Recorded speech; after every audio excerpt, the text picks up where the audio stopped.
Welcome to the Inflow Podcast. I am your host, Michelle Bosch. I see a gaping hole across society that focuses on the outer work and forgets about the inner work, when what we really need is to bridge the gap between prosperity and spirituality to live a life in flow, with inflows of light, inflows of cash, inflows of creativity, inflows of grace in our lives. Each week, join me for powerful messages and interviews that will leave you inspired and ready to step into flow in your higher work. So now, let's go.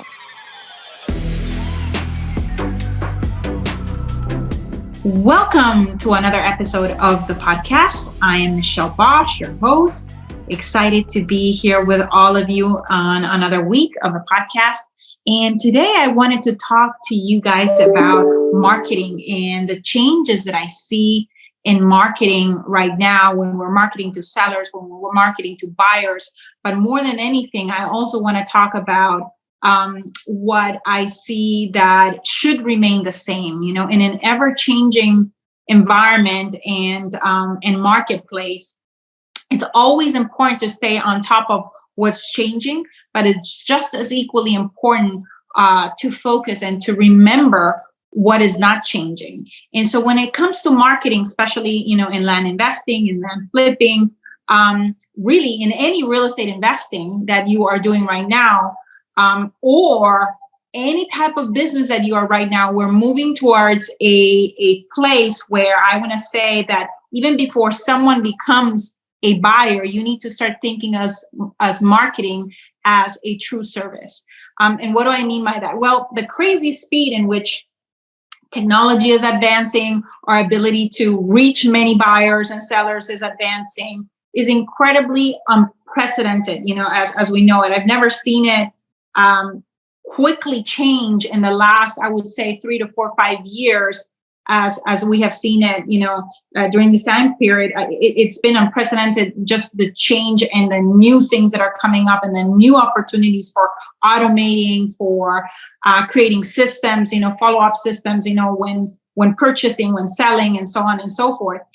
Which means that I, in my opinion, that for us business owners, there's this need to embrace this change and the impact that this change is bringing in our ability to reach more people faster.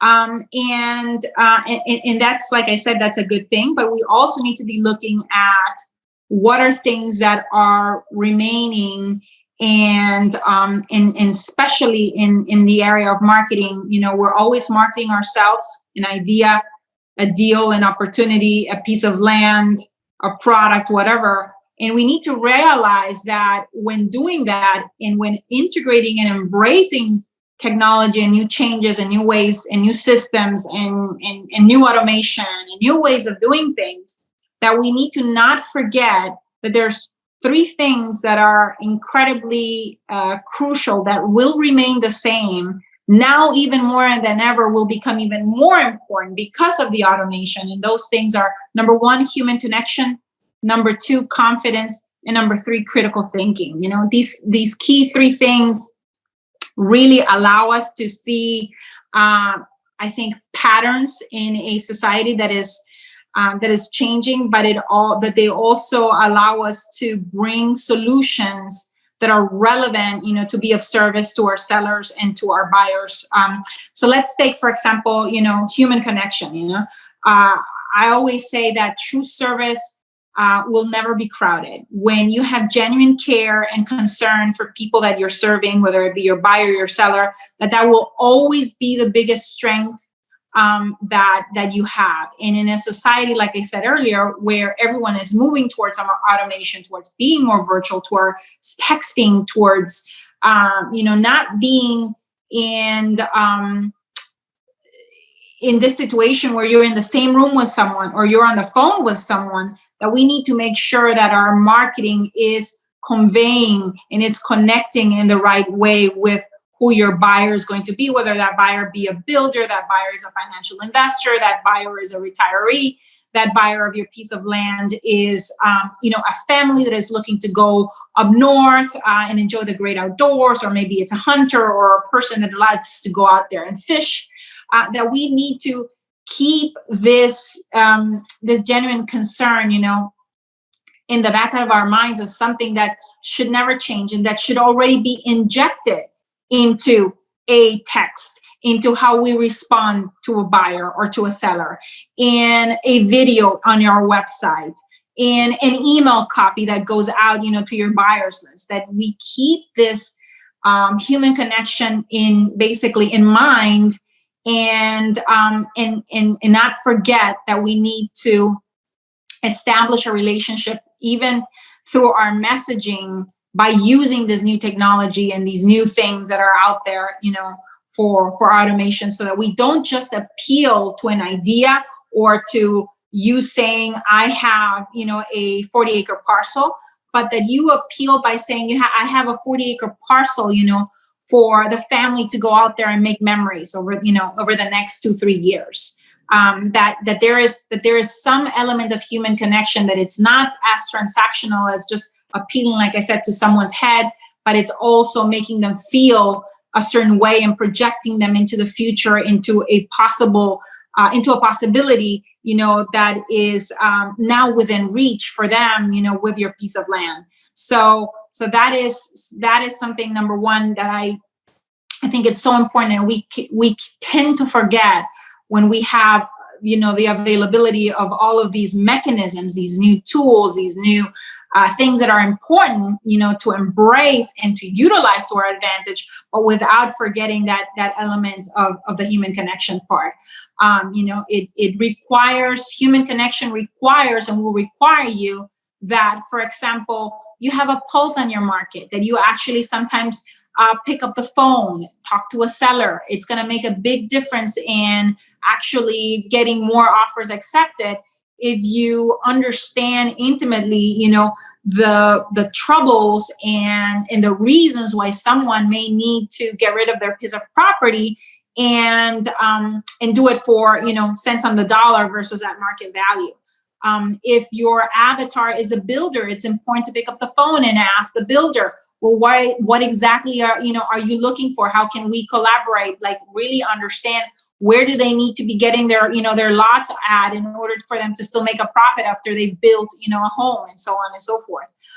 If it's a retiree that that you are speaking to them, a buyer that is a retiree, that you're speaking to them in a way that in your marketing, in your listing, for example, that you refer to the things that are important to them, such as amenities, the proximity of healthcare, the proximity of a gas station, the proximity of groceries. And I mean, that actually applies to a family as well that is going, to enjoy a piece of land. And so those things are important to convey in our marketing already, so that we can already start being of service in a listing. We can already start being of service, when before somebody decides to sell us their property, we can already be of service by being on the phone and really understanding, how is it that they ended up with this piece of land, and if they're an heir, what are their pain points. Do we have other siblings that need to be involved in this conversation? Like, really understanding who the seller is and what they need from you in order to get to that decision of saying, yes, I'm signing the contract, and I'm sending, I'm sending a signed contract over for you to buy my property for me. So that's what I mean with human connection. So let's move on a little bit into the second ingredient, which I think is confidence.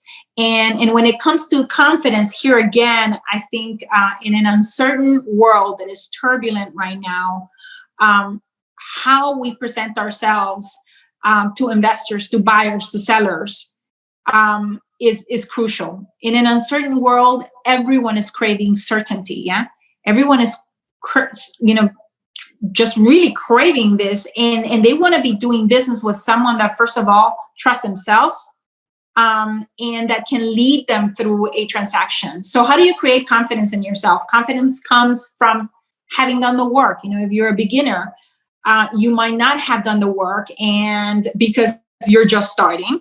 And you need to, in that case, really rely on the reps, experience, and capability of somebody that has already done it. Because confidence in yourself really only comes once you've done the work, you've rolled up your sleeves, you've put in the reps, and you have actual results. That's how a capability is being built, by you actually doing the work. But if this is your first deal, what do you do then? Well, you can, stumble your way through it, or you can also lean on the experience and capability and confidence that a mentor or a coach might have, so that you don't go in there not projecting that level of certainty that a seller wants to feel, to know that you are for real, that you're not a flake, and that you're actually going to close on the transaction. Yeah. So that's super, super, super important. So that's ingredient number 2. And then ingredient number 3 is critical thinking. Again, in a constantly changing environment, in a situation where maybe the priorities of a seller or of a buyer are constantly changing, you need to be an outside the box thinker that is resourceful at all times, that can, adjust in a negotiation, pivot quickly. And that is not just going to help you, get that one deal, but it's going to eventually help you stay on top in a particular market or county. So, for example, if you take this out of the context of land investing and you're syndicating multifamily deals, you need to show your potential investor your actual results and track history, and being able to show it to them that you've done it in a good market and in a bad market, that you've been able to help sellers in a good market and in a bad market, that you've been able to provide great quality land in a good market, in a bad market. And this is why I can do this. And this is why our transaction is so much, easier. And our journey of all our customers is 100%, customer satisfaction, and so on and so forth. So you have to be able to say those things, and those things, in my opinion, come from you being able to, I don't want to say react, but actually respond in a conversation, and be critically in it, looking at, okay, what is the person saying to me? What are they conveying to me right now on the phone? And what is going to get them over the hump, whatever the hump you feel may be, and help them project into the future, how you're going to solve this problem for them, and how you've done it more than anything for many, many others in their particular situation. If, for example, you're dealing with a seller that has 2 other siblings, that need to agree on this transaction. Well, Mr. Seller, I have been able to do, numerous deals, where, I've had siblings that do not talk to each other, that are not in amicable terms, and I've been able to reach out to them, and we've been able to and this is what I did in order to make that transaction happen. And so you'll be surprised that all of a sudden could turn from a deal that was no deal into an actual deal. And you actually, going and helping them and being of service, and bringing perhaps the other 2 siblings, to cooperate either on a probate or deciding on the sale, and understanding what those other 2 people also need, in order to make this transaction happen. Yeah. So this is super, super important. So to wrap it up, guys, I want to keep this short. Start understanding that marketing and and just the game of business is one where true service is so incredibly important. It is a cornerstone of business. Number 2, true service. It's never crowded.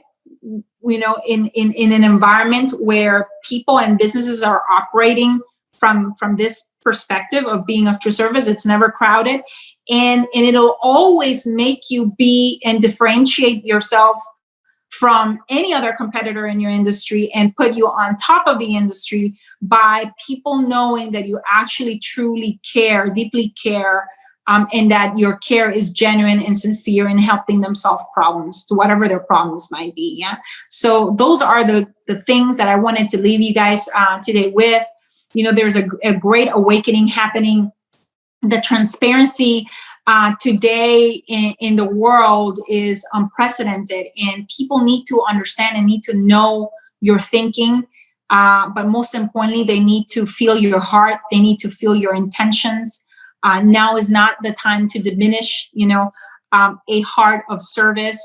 And people will appreciate it. They'll see you as the logical, as the only solution above anyone else that sends them an offer, because you've been creating human connection, because you've been critically helping them solve a problem, because you've been also not just critically helping them go through a problem and bring them a solution, but also help them with how you portray yourself to them in inspiring trust and confidence in that transaction actually happening. So those are the three things that I wanted to leave you guys today with. And if you don't already know, we have our upcoming 3-day virtual event coming up. I think it is February 25th. It's Friday, Saturday, Sunday.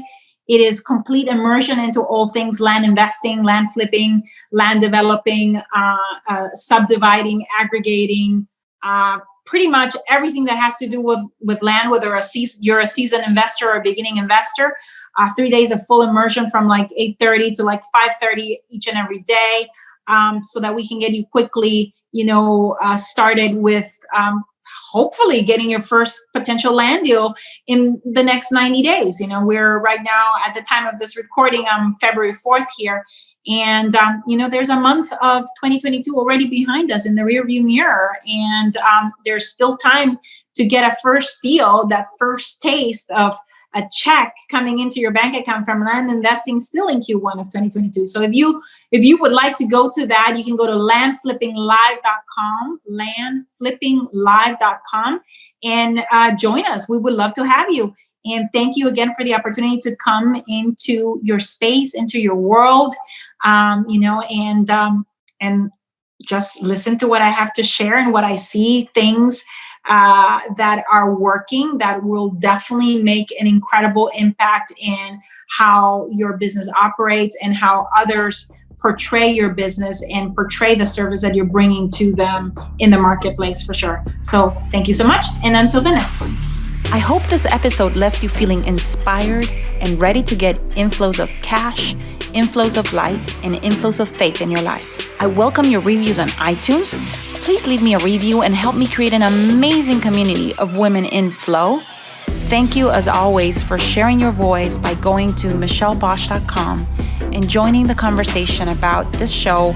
And while you're there, grab a copy of my 10 Commandments to Living a Life in Flow. You can also follow me on Facebook at Michelle Bosch and on Instagram at Michelle Bosch Official. Thank you very much, and until the next one.